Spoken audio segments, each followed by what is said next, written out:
Welcome to Everyday Mechanic, keeping things simple. Hello and welcome to the first series of Everyday Mechanic. My name is Nick, I am an everyday mechanic.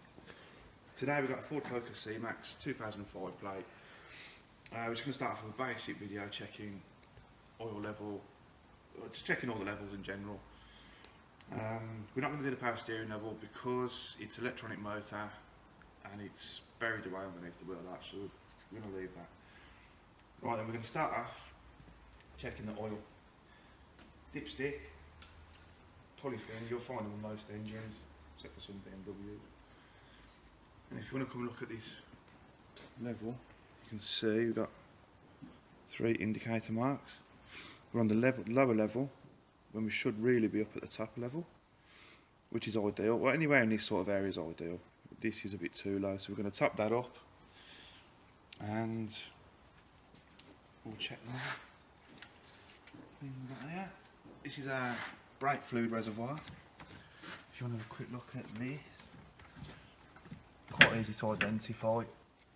You'll have this symbol here which indicates a rotor, which is a brake disc, and two pads either side. So that'd be your brake fluid. Just open the lid up. You can check from the side, it's got marks on it, minimum, maximum level. We've just opened the lid, just have a look. We can see fluid in there. And it's not too low, so we're happy with that, because fluid level will drop with pad wear. So as your pads wear down on your brake discs, the piston on your caliper will move in as well with it, which causes your fluid level to drop. So if you've got a bit of a low fluid level, don't worry too much, as long as it's not below the minimum mark. Don't worry about that. Don't top it up, because when you put new brake pads on, the fluid level will rise again. And if you've topped it up, you're just going to spill the fluid level all over the place. Next thing we're going to look at, engine coolant. It should be a bottle, usually see-through, and you have some sort of colour fluid in there, whether it's red, blue, green. What we don't want it to be is white, just clear, because that will indicate we've got no antifreeze in there. We're just going to remove the lid, and you'll see a lid like that, some kind of pressure cap, and that's because most engines will run at 14 psi on the cooling system when they're at hot, because water can't boil under pressure, and that's the way the system works. It's a pressurised system when hot. So never check that when the engine's hot. Never take the cap off. Only when it's cold and it's been sacked. Right then, got sea fluid in there. We've got a maximum mark, we've got a minimum mark. And you give the bottle a little wiggle. You can see the fluid moving about. And we're just below the minimum mark, so we're going to put a little bit of fluid in there as well, just to get it up to the maximum mark, but only top it up to the maximum mark when the engine is cold, because temperature causes it to rise. So that's the engine coolant. Next thing we're going to look at is our windscreen wash. Easy symbol. It's got a picture of a windscreen with water being squirted on it. Quite an easy symbol. With this, there's no checking levels, you just tap it up to the top, close the lid, you're done. Use a good screen wash. I wouldn't use screen wash you have to mix so much. I'd use just neat, especially in cooler temperatures, because you don't want it to freeze up, you can't spray the windows in. And that just about covers everything. Right, so now we're going to top up the fluid levels. We've checked them, we know what's low, we know what's needs doing. So if you come to the engine, you'll see some form of cap on the top of the engine. It'll have a picture of an oil can on it. Come down here and have a look at that. This is where we put the oil into the car. So we know we're on the bottom of the dipstick, which I guess we need about a litre in there, a litre or a litre and a half. So I'm just going to put some more.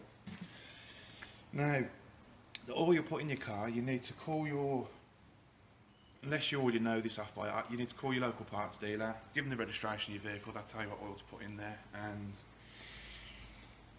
yeah, it's as simple as that really. But you got to put the right oil in for the right engine, because you don't want putting the wrong oils in, especially if you've got DPFs, you need low ash oil. There's a different range of oils, and yeah, put the right oil in. We're going to drop a litre or two in here. And double check the dipstick so we don't overfill it.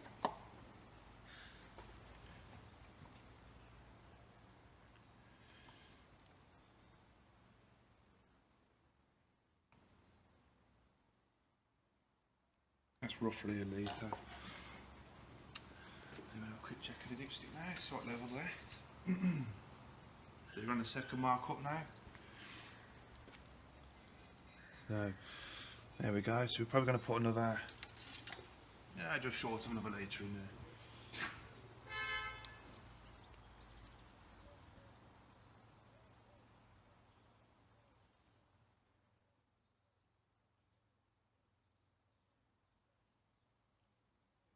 Guess what this is. Right. And there we go. We're at the top, maximum mark. Don't worry if you ever feel it a little bit like I just did. It's not going to cause you any major problems. No, you're not overfilled. Okay, yeah, so if you ever feel it a little touch, don't worry too much, but if you go too far across, if you start coming up onto here, this metal part, and that's bad, because the engine can run on its own oil if you're not careful. It'll blow your engine off. And it's not pleasant when that happens.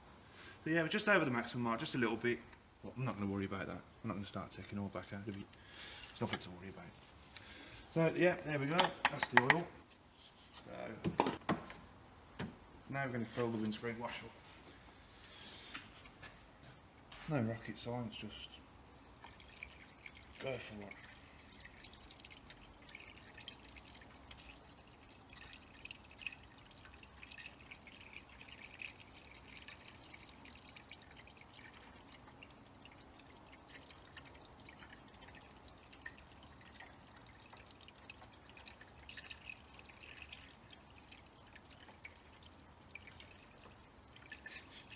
This thing must be empty.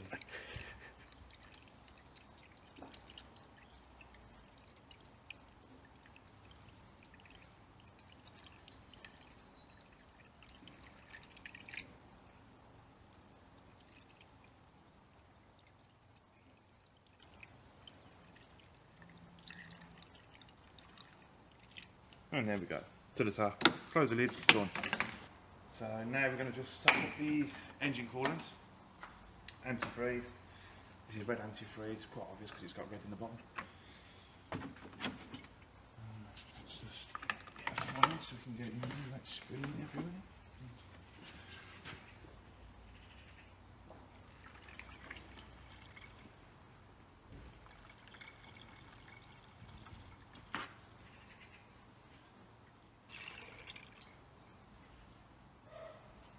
And there we go, we're on the maximum mark. And that's that, as easy as that. Well, that concludes our fluid level checks. This is a Ford Focus C-Max 1.6 diesel, and these are the places where, these are the locations of where we're topping up the fluids on this car, but most cars are different. So just look for the symbols and it will tell you, it's self-explanatory what fluids go where and how to check. Or always revert to your owner's manual. It's easy as that, if you're not sure. Okay, and so that concludes everything. If you got something from this video, brilliant. Please subscribe. If you want me to show you something, if you want help with anything, comment in the box below. If you think I've done something wrong or you're just not happy with the video, leave a comment so I can improve. And that concludes the first episode of Series 1. There'll be more to come, so keep it simple. If you got anything from these videos, then don't forget to subscribe, like, and leave a comment below.